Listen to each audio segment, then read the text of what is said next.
The humble bicycle and African economic development. This week, the saddest story is that of a 16-year-old Sudanese boy who drowned whilst trying to swim across the English Channel. Every year, thousands of people try to escape the economic hardship of their own countries to move to other countries in search of better standard of living. Whether it is from Europe to America, Eastern to Western Europe, Africa to Europe, or Asia to Western Europe. The story is the same: people migrate in search of better economic condition and to improve their living standards. The movements are mainly from the less to the more economically developed countries. Economic development is desirable for all countries, more so for people who live in sub-Saharan Africa. Development is part of human aspiration to meet our basic needs and improve our quality of life.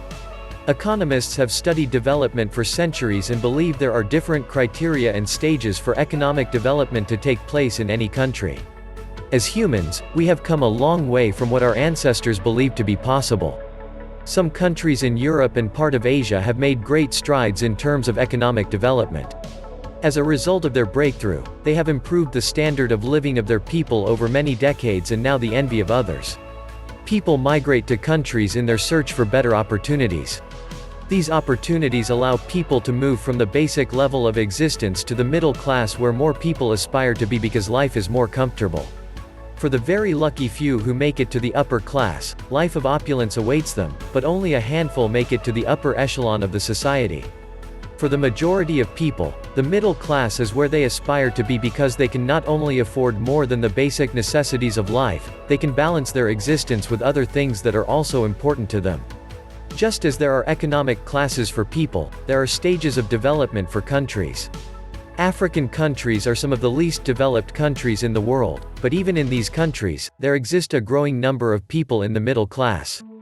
At every opportunity though, the middle class in these less developed countries are keen to acquire many of the luxury items their counterparts enjoy in the developed world. The cost of acquiring these items, such as a new car, can be more expensive than a house.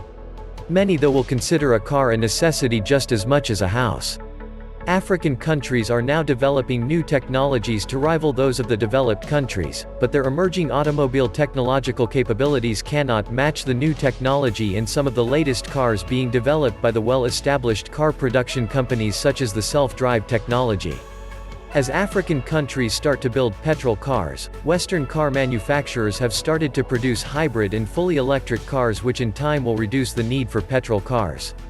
We have seen the collapse of oil prices recently, and for economies in Africa which depend on the black gold, their woes are only going to be compounded. So what is the solution for new emerging countries? Start with simple technology that majority of people can easily afford. There are over 1.2 billion people in Africa. The continent also has the youngest group of people anywhere in the world. With not a lot of money to build infrastructure, it makes sense to start with simple infrastructures.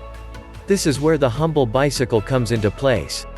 The bicycle is one of the most economical mode of transport. It is also a combination of simple mechanics. It is better to start our expertise with what people can afford, invest any surplus capital into other critical areas, and let people use the excess money to invest in their future. It is cheaper to build the infrastructure for the humble bicycle. It is also easy to develop the technology. Most African countries already have facilities and capacity to build bicycles. Government support for bicycles will mean less money being spent on cars, more savings, less congestion and pollution in the cities. Some of the richest countries in the world are also some of the countries where their citizens use bicycles to keep fit, reduce congestion and pollution. Take a look at some of the best countries where cycling is a major part of their lives. The top cycling countries include New Zealand, Australia, Netherlands, Spain, Belgium, Denmark, even the car-loving countries like USA, Italy, UK and France. Cycling can also be developed as a sport. This can encourage young people to take part in the sport and as a way of easing congestion.